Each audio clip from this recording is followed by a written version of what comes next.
Electricity हा 9th स्टँडर्डमधील एक महत्त्वाचा लेसन आहे आणि या लेसन्समधील न्यूमेरिकल्स आज या व्हिडिओमध्ये आपण खूप सोप्या पद्धतीने शिकणार आहे। न्यूमेरिकल आपण सोडवणार आहे। इफ अ चार्ज ऑफ किती आहे बरं चार्ज बरं 420 coulomb flow through in conducting wire in 5 minutes.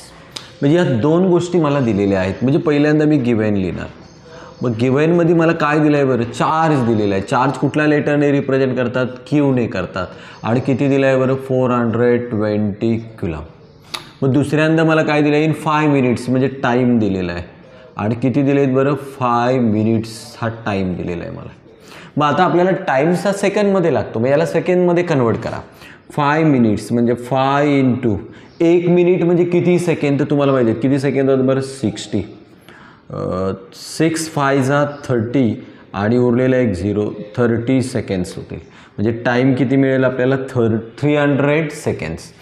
What is the value of current to find मला काय फाइंड करायचं आहे। What is the value of current, value of current मला find करायचं आहे।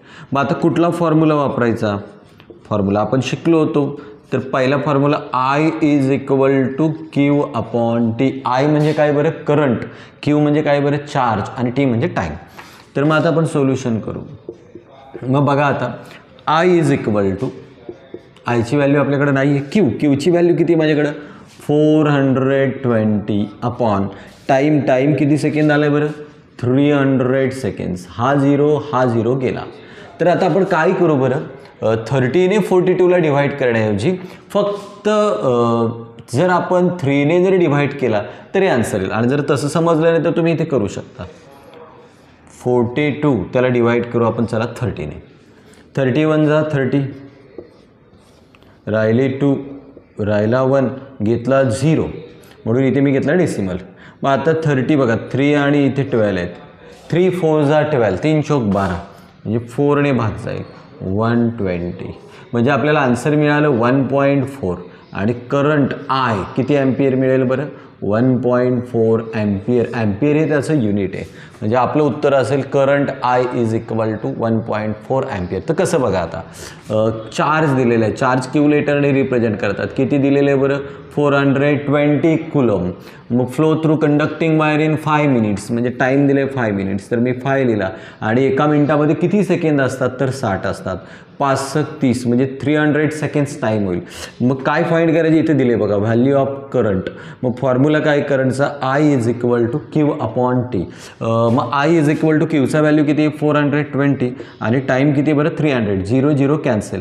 मग 42ला आपण 30 ने डिवाइड केलं तर आन्सर किती मिळालं 1.4 ॲम्पियर। म्हणजे किती करंट फ्लो होईल बरं करंटची व्हॅल्यू किती असेल ती आपल्याला इथे दिलेली आहे 1.4 ॲम्पियर। सोडवतो न्यूमेरिकल नंबर 2।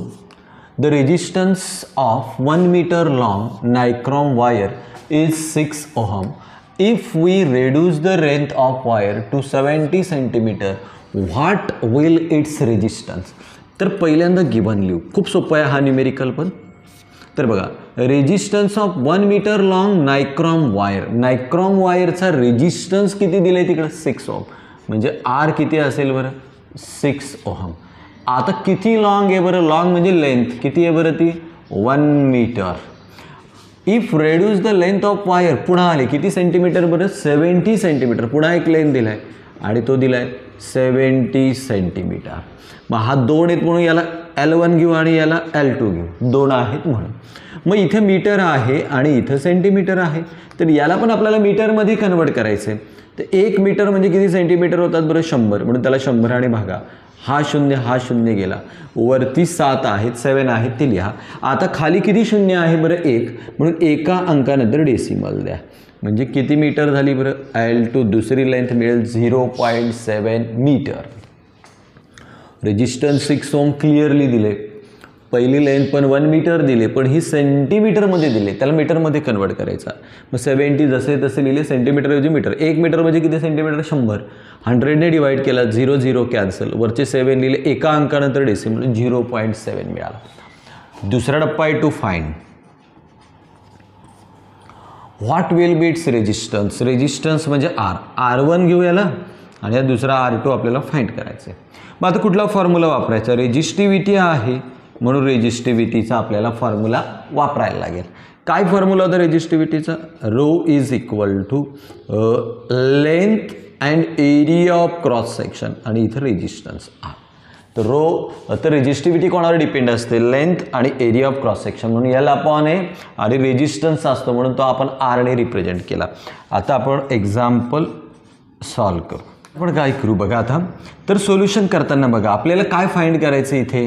रेजिस्टन्स फाइंड करायचं आहे. मग मी काय करतो? रेजिस्टन्सला इथे आणतो. जो फाइंड करायचं आहे तो रेजिस्टन्स म्हणजे आर इज इक्वल टू, आता रेजिस्टन्स रोच्या जागेवर आला आणि रो रेजिस्टन्सच्या जागेवर जाईल, रो एल अपॉन ए. तर हा आपला फॉर्म्युला आपण बदलून घेतला कारण आपल्याला आर फाइंड करायचं आहे म्हणून मी आर जागेवर लिहिला आहे. इथे रोच्या जागेवर आर आणि रो हा आरच्या जागेवर लिहिला.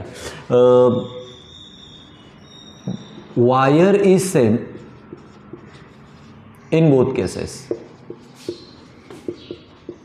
तर एकच वायर आहे. कुठली वायर आहे बरं? डायक्रॉम वायर आणि दोघांमध्ये ती सेम आहे बोथ केसेस.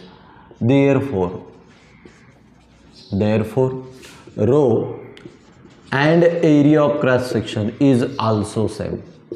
तर रो आणि एरिया, रेजिस्टिव्हिटी आणि एरिया ऑफ क्रॉस सेक्शन हा का सेम असेल? कारण वायर सेम आहे म्हणून हे दोघेही सेम असतील. मग आता बघा इथे आपल्याला R1 दिलेला आहे म्हणून याला R1 घेऊ नाव. R1 is equal to rho same आहे आणि इथे घेऊ आपण L1 आणि ए पण सेम आहे. आता आपण R2ला बनवू याला formula. R2 is equal to, आता रो पण सेम आहे पण L मात्र आपल्याला घ्यायला लागेल L2 आणि ए सेम आहे म्हणून ए पण सेम लिहिला. जे सेम आहे ते तसे लिहा कारण इथे आपल्याकडे R1 आणि L1 आहे ते बदल करा. म्हणून मी R1 घेतला, रो सेम आहे. इथे घेतला L1 आणि ए सेम आहे. मी R2 केला, रो सेम आहे. L2 केला आणि ए पण सेम आहे म्हणून तसा आहे तसा. डिवायडिंग अबो इक्वेशन्स.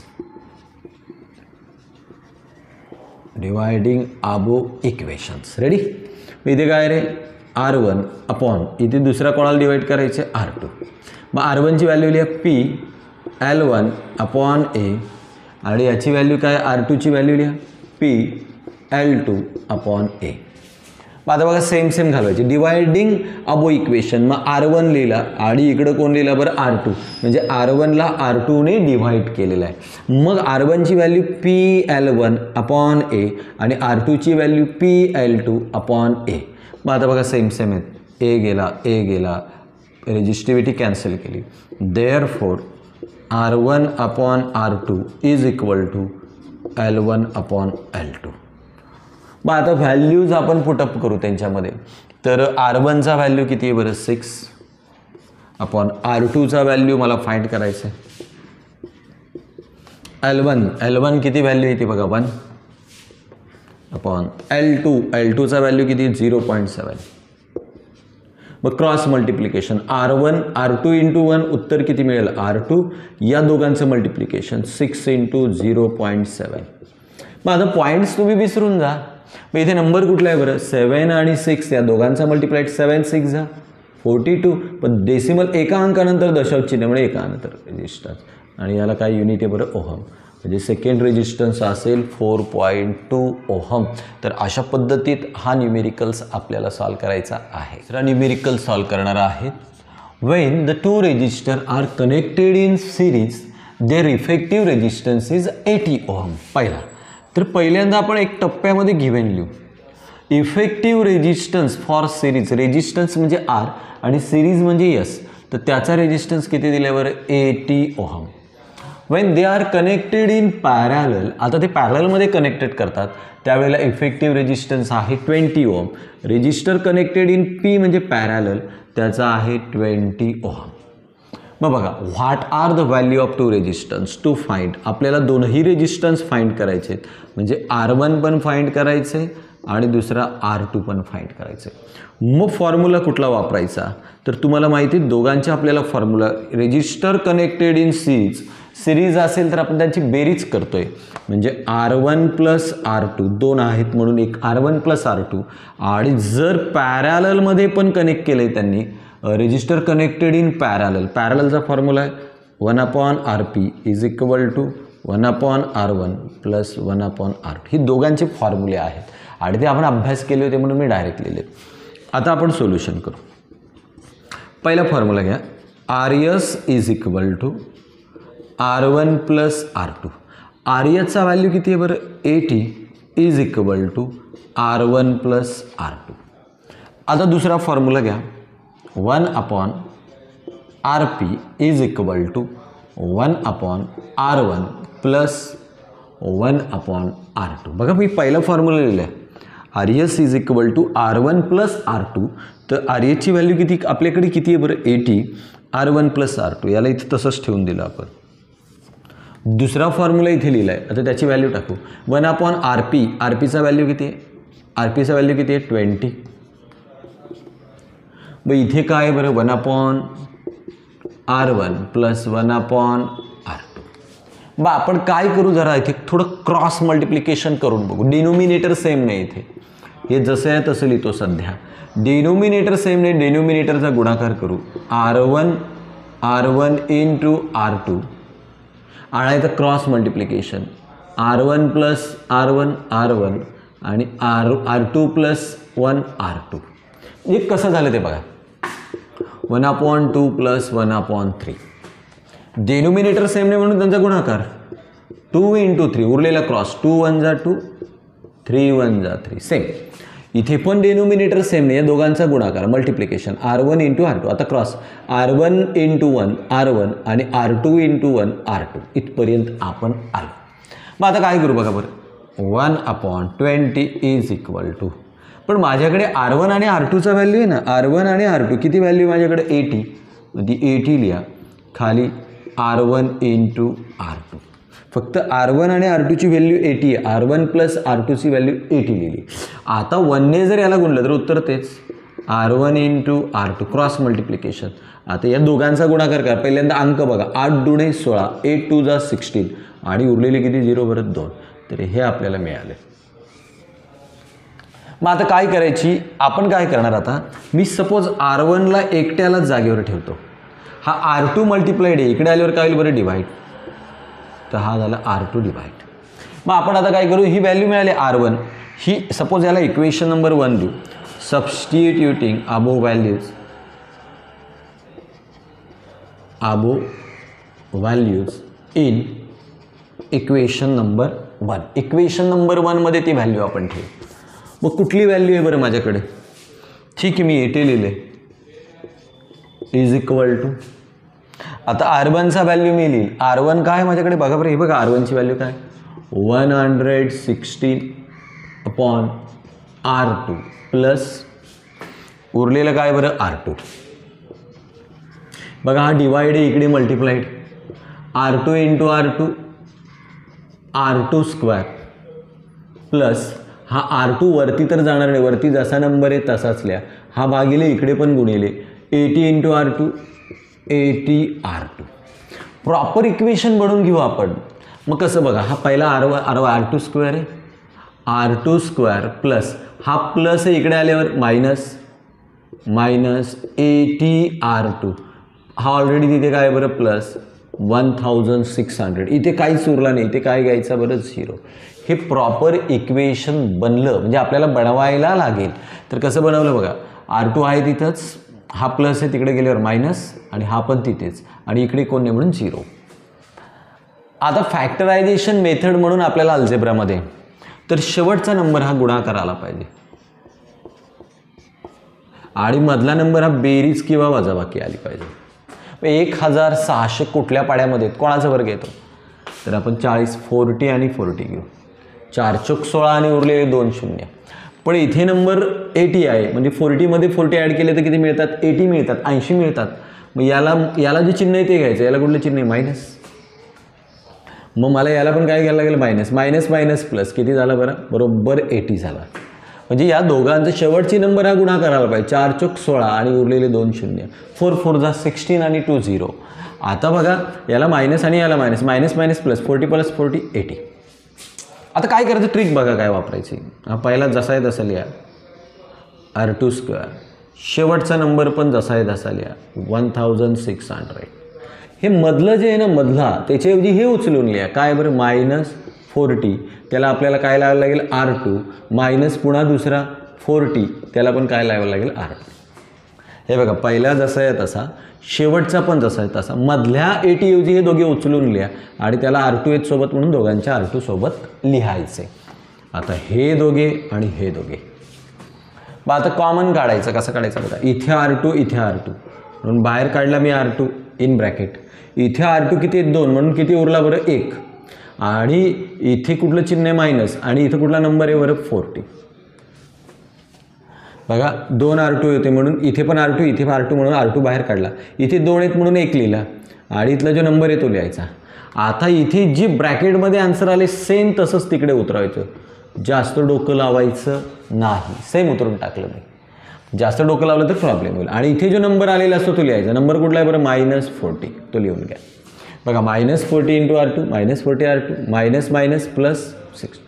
तर ब्रॅकेटमधलं आन्सर 2 वेळा आले ते एकदा लिहा R2 - 40 आणि ब्रॅकेटच्या बाहेरचं लिहा R2 - 40 = 0. मग आता बघा मी थोडं इथे करतोय. देअरफॉर R2 = हा मायनस आहे तिकडे गेल्यावर काय होईल बरं प्लस. इथं पण R2 जागेवर ठेवला, हा मायनस तिकडे गेल्यावर काय होईल बरं प्लस. म्हणजे R2चा व्हॅल्यू आपल्याला किती मिळाला बरं 40. किती व्हॅल्यू मिळाला बरं 40. म्हणजे R2 किती असेल बरं 40 असेल. पुन्हा पहिल्यापासून एकदा आपण गणित बघू. मला रेजिस्टन्सची RS किती दिलं आहे बरं 80, RP किती दिलं आहे बरं 20. मला काय सांगितलं फाइंड टू रेजिस्टन्स म्हणजे R1 आणि R2 फाइंड करायचे. आता resistor connected in series R1 + R2 आणि पॅरललचा 1/R1 + 1/R2 हे तुम्हाला माहिती आहे. मग आता बघा RS = R1 + R2 फॉर्म्युला लिहिला तर RSचा व्हॅल्यू किती होता बरं 80 म्हणून ही व्हॅल्यू मला मिळाली. R1 + R2 = 80.